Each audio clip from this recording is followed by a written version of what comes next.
tell you how proud I am to be an Episcopalian. You know those guys in New York who run our church? They are clever. Today is the day we distribute our pledge packets. So guess what they paid for the lectionary? The widow's mite. You can't get more subliminal advertising than that. If you don't give everything you have and impoverish yourself, you're going to go to hell. Well, I'd like to preach that sermon. It would make me feel good, but it's not true. The reading today is on the widow's mite, and I want to talk about that. It's also the start of our pledge campaign, and it is also Memorial Day, Armistice Day, the 11th hour, the 11th month, the 11th day, the 11th hour, the 11th month, the 11th, whatever. The First World War came to end. As a child, it was Armistice Day. It changed into Veterans Day, and it's the day that we honor veterans. So not only are you going to get your pledge packets today, we're going to ask all the veterans to stand so that we can formally honor you, and I'm going to tell you about Jesus Christ. So it's a really complete full morning. Let me put the reading into a bit of context. The gospel reading is from the chapter 12 of Mark, and it's called the widow's mite, the widow's offering. And verse 41 begins, he sat down opposite the treasury and watched the crowd putting money into the treasury. What's going on here? Let me give you a bit of context. Jesus, with his disciples, is in the temple. The temple was a combination of the Capitol, the National Cathedral, the White House, and the Civic Opera. It was everything. The social, cultural, political, financial. It's heart of the Jewish people. It's where everything happened. And Jesus is there with his disciples, and every Jew, to be a good Jew, had to pay and contribute the temple. That's what the tithe was. Judaism was a pay-to-play system. You had these laws that were laid down in the book of Leviticus and Deuteronomy that laid out the ceremonial laws that governed the worship and religion and conduct of a Jew. We have all the moral laws. Thou shalt not kill, thou shalt not steal, thou shalt not bear false witness. But we also have the ceremonial laws. Laws that are about what you can eat, what you can wear, what you can associate with. Those laws are all tied into the worship at the temple. And one of those laws was that you must tithe. It wasn't something that was optional. If you didn't tithe, you weren't a Jew. It's like if you didn't keep kosher, you weren't a Jew. If you didn't follow the Jewish customs, you weren't considered part of the community. And this is the background. Every Jew, every year, had to contribute to the upkeep of the temple. And if you lived in Jerusalem, you went and you gave your money. You didn't do it every Sunday. You gave at least once a year to the support of the temple. And the money was collected in a big pot, a bowl. And you placed your offering there. Now, this was a time, believe it or not, before automatic check withdrawals. ACH and debit cards and checks and paper money. The only cash that was accepted, currency that was accepted, was coin. And when you gave your coins, you put it in the pot. Now, so this is what Jesus is watching. He's watching people giving their mandatory offerings to the support of the temple. It continues. Many rich people put in large sums. That's all it says about rich people. Now in English, many rich people put in large sums. Well, that can mean a very discreet deposit, or it can mean what it says in the Greek. It wasn't put in, but threw in. I want you to think of it this way. The rich have these huge bags of cash, and they're spiking the football in the end zone in front of everybody. Look how much noise I can make with my offering. Wow! That is what the Greek tells us. It's the same thing as putting it in, but has the connotation of throwing it in, placing it with emphasis, with power, with look at me! It's been a great year, folks! Look at the Cadillac I got parked outside. Look at wife number 4. Isn't she a cut above? 10 years younger than number 3. enough money that I can pay my tithe, no problem. In fact, I can pay a little more. It doesn't mean anything to me. It's money, and I got it in spades. This is the connotation that's been given, that the rich gave also, threw their money in too. And then it continues, a poor widow came and put in 2 small copper coins, which are worth a penny. Now, the Greek is a lepta, plural lepton. It's the smallest coin of that era. And a lepton, some people have a lot of time on their hands in graduate school. And some professor somewhere has calculated that a lepton was worth about 6 minutes' wage in an 8-hour day. So let's translate it into our popular currency. She put in 2 lepton or copper pennies or mites, as it was in the Old English in the King James Version. And that was basically about $2. Basically the cup of coffee at Starbucks is what she put in as her yearly offering. This woman was so poor that she didn't have the price. You probably can't even buy a large cup of coffee at Starbucks for $2. That's all she had. Enough for a cup of coffee, and she pops that into the plate too. And it's not making the same noise as Mr. Moneybags, or no bang! 2 little copper coins, plop, plop. And Jesus turns to his disciples and says, now remember, he's turning his disciples. He puts it's in context. It's not like the Sermon on the Mount where he's preaching to the multitudes. This is for his disciples only. Jesus says, truly I tell you, this poor woman has put in more than all those who are contributing to the treasury. For all of them have contributed out of their abundance, but she out of her poverty has put in everything she had, all she had to live on. That ends the passage.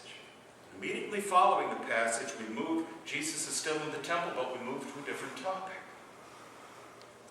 Now, in studying this, my mind turned to TV. It often does.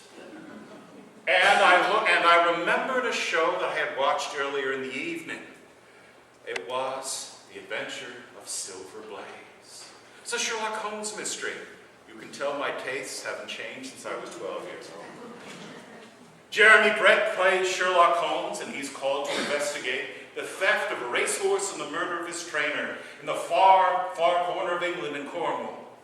And he goes down to investigate, and he makes his discoveries, and he's there with Scotland Yard, and the owner is rather shirty. He's not very considerate of Holmes's efforts on his behalf. And so Holmes leaves. And as he's being driven back to the train station, he has this little exchange with Inspector Gregory of Scotland Yard. Inspector Gregory says, is there any other point to which you would wish to draw my attention? Holmes replies, to the curious incident of the dog in the night time. Gregory says, the dog did nothing in the night time. Holmes says, that was the curious incident. Now, was I just bored? Was my mind wander? Well, my mind does wander, but why has this any relevance to our passage? What dog is not barking in this passage? Every time Jesus gives good advice, every time he gives a commandment, every time he tells you how to live, he closes with the phrase, or something close to it, go and do likewise. Catches, every time he tells you what you're supposed to do, or he gives an example, or he gives a parable, or he gives how you should live your life, it closes with Jesus saying, you do it too. What's not in this passage? Go and do likewise. It's missing. In fact, what happens immediately, the scene doesn't shift. Jesus is still seated in the same spot with the same people. The conversation changes, and Jesus says, do you see these great buildings? Not one stone will be left here upon another. All will be thrown down. Jesus then begins a prediction of the destruction of the temple, and in 3 days it will be rebuilt. And of course he's referring to himself.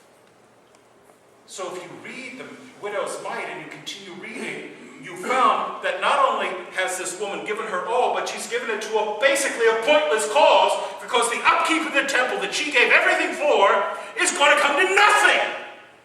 Because the whole thing is going to be destroyed.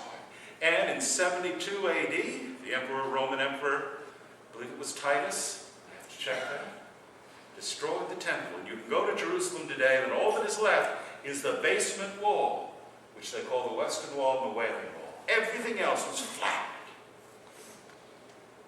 So why is the dog not barking? Well, throughout history, this passage has been interpreted different ways and different emphasis has been put upon it. For a long time, this was emphasized that you must impoverish yourself for the church. Be like the widow. You must give not only your last penny, but your last cup of coffee to support the church, so that the Pope can play Michelangelo for some more bathroom decorations. That your money is needed for the glory of the church. Therefore, you must give. Now, I sometimes am envious of medieval popes, because I could say, unless I get a new Cadillac every 3 years in my contract, you're going to go to hell. But unfortunately, it doesn't say that in the Bible. What it doesn't say, go and do likewise. So what is Jesus saying? Is he saying that we must impoverish ourselves? Or, as some social justice people are saying, Jesus is condemning a system where the rich can show off and the poor have nothing? That's as equally valid. But I think you need to go deeper and see where Christ is really coming from. What is important to these people who are giving the rich? It's showing off. I attended as an undergraduate a university named after one man, J.B. Duke. Duke University. He made his fortune. He invented the machine to make cigarettes. And in fact, and in the I think it was the 1880s, he went to a little Methodist school in North Carolina and said, I'll give you all this money if you name it after me. And you go to Duke University, and there's a huge bronze statue of J.B. Duke. And there are all these different buildings named after various members of his family. And all this is done for the glory of God and the glory of education. Or is it done for the glory of J.B. Duke? Even when I was in college in the 80s, we were still allowed to smoke in class, because without the cigarette, Duke University would not be there today. I don't think they can do that anymore. Maybe they can chew tobacco instead, I don't know. But you ask yourself, where is J.B. Duke's reward? Is his reward in heaven for giving to the glory of God? Or is it so that undergraduates like me 30 or 40 years later can make fun of the tobacco kingpin who started the university? When is your giving? Is it giving to glorify yourself? Are you like those rich people who throw in the bags of money, spiking that football to show that you got so much it doesn't matter? Hey, I can take care of anything. Or are you giving because it represents your whole heart? What I understand this passage to mean to be saying, what I believe Jesus is telling us, is we are not to impoverish ourselves. There have been instances when, I think Alan, you may remember this, we had someone give me a check for $10,000. And I gave it back to him because I knew I was tempted to keep it. There was the sign to build, there was the shed to put up, there was this to do. But I knew that this man was giving us money that he couldn't afford to give and shouldn't be doing it. And we gave the check back. Now, we're never going to do that again, so I learned my lesson once. But the point is, you need to take care of your responsibilities. You need to educate and feed and clothe your family and children. You need to pay your bills. And to say that the church comes first in your economy of household is a mistake, because the church is just not another expense. If it were, then you could make, okay, I can get away with 10%. Or I can get away with 2% because it's a bad year. Or I can skip this year because no one will notice. Will notice. The church giving is not an expense. That's what Jesus is trying to say. He's pulling it out of it entirely. See, it all comes back into who Jesus is and why he came. Christ came not to condemn or replace the law, but to fulfill the law. That's why we don't keep kosher. That's why we can wear nylon and cotton and wool vestments simultaneously. That's why we didn't have to become Jews to become Christians, because the ceremonial aspect of the law was completed in Christ, who was raised from the dead in 3 days and is now the temple of God. See, the old temple was the place where heaven and earth intersected. Behind the Holy of Holies, where the curtain was, and only the high priest by himself could go once a year on the Day of Atonement, was the Ark of the Covenant, and God's presence was there. Think about it like that movie Indiana Jones, where it's radioactive. That's what the Jews believed. That was that intersection, that point on earth where God and man collided. And Jesus is saying that's no longer the case. That point where God and man collides is in me, the person of Jesus Christ. And that person is now in your heart, if you believe. So what Christ is saying, he's not, I believe, and I could be wrong, and probably am, to some degree, not too wrong, is that this is not about trying to make you feel guilty into giving to the church, but saying what Christ wants, what the church wants, is not your money, but your heart. I want you to come out of this building today saying, this is my church. This is where we belong. And then you respond in love to the love that God has given you. Giving can be accomplished. Successful campaigns can come through a high-pressure sales tactic. I can sell snow to Eskimos. I'm a good salesman. Before I went to ministry, I was a salesman for my father's company. I sold a commodity product that was no different from the next commodity product. He bought from me because I was a great guy. And if we treat church that way, we're doing a disservice to who Jesus Christ is. It's not because you have a good or bad minister. It's not because you like what the church is doing or not like what it's doing. You give out of gratitude and love for God. It's not an expense. It's an expression of who you are as a person. Love is what I'm talking about here. Love. Christ, God so loved the world, that he gave his only begotten Son to the end, that no one, male nor female, shall perish. What's that mean? We're never going to die? No, we're all going to die. But if you have faith in Jesus Christ and come to him in repentance, you will be saved. This land, this world, this time, this place, all places have been times of suffering and loss and pain. And just because you accept Jesus Christ, you will not be free from that pain, but you will know that your destination is secure and safe. And you don't have to pay to get there through cash. You only have to love the Lord. And at the same time, we've got to keep the lights on. We have to do the work that needs to be done. We have to feed the poor. We have to share the good news of Jesus Christ. We have to support missionaries in Germany. We have to do these things. These are the work of the church that must go forward. And in times of plenty and joy, when we got a few extra bucks, let's spruce up the altar a bit more.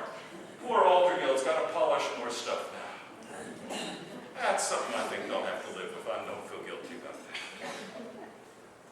But it's not the mark of the church. It's your private personal relationship with Jesus Christ.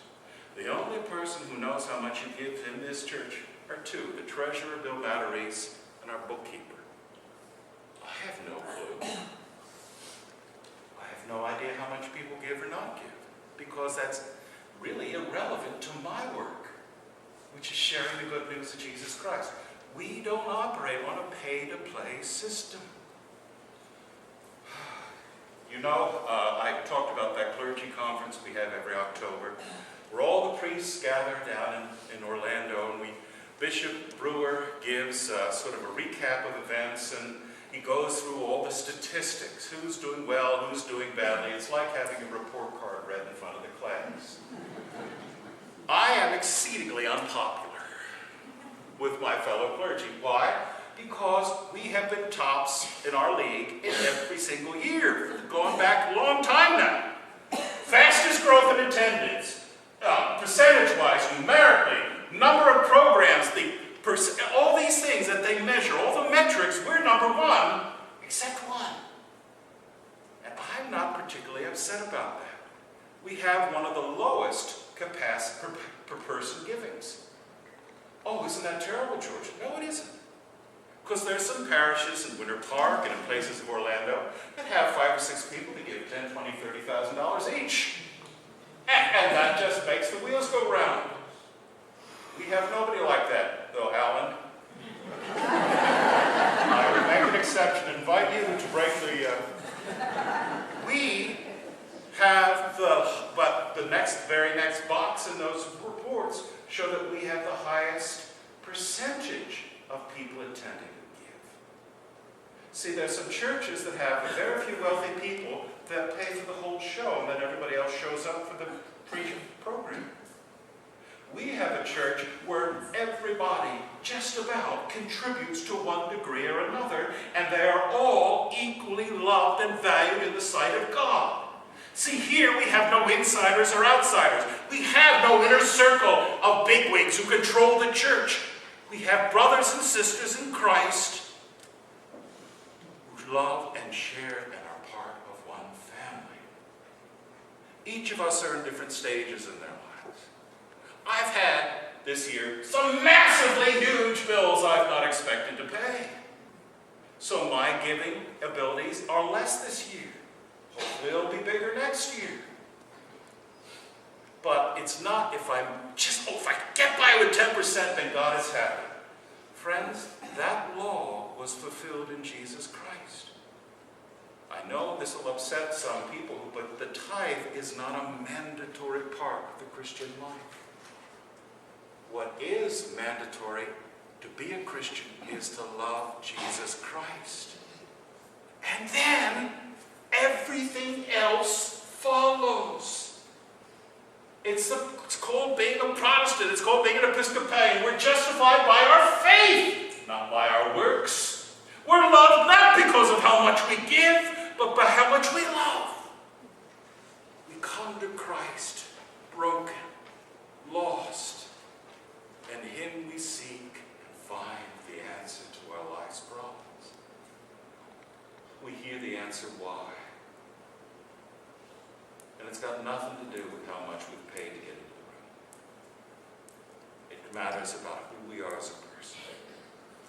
And those who have the capacity to give 50, 60, 70, 80, 90% of their income, God bless you. If you want to do it, do it. For those who can only afford the price of a cup of coffee this weekend, do it. Don't impoverish yourself, but love God. See, here's the hard thing about being an Episcopalian. We expect you to be adults and to use your brains, to read the Bible, to understand it, not to rely on the priest for your salvation. I'm here to educate, I'm here to teach, I'm here to celebrate the sacraments, to guide and to lead. At the end of the day, I don't stand between you and God. All that there is between you and God is your conscience. I'm the cheerleader standing by the side, but it is Jesus Christ who's your mediator, who's your advocate, not me. Not this building, not this institution. Your personal relationship with God. And I pray that you make the decision how you can live and help accomplish the kingdom of God today. That's why we give. We don't have a church tax in this country. We don't have a mandatory tithe. We don't have any of the things that we escaped when our forefathers left Europe and other places, either last year or hundreds of years ago. We come together as a free people, united in one thing, and one thing only. That's the love of Jesus Christ.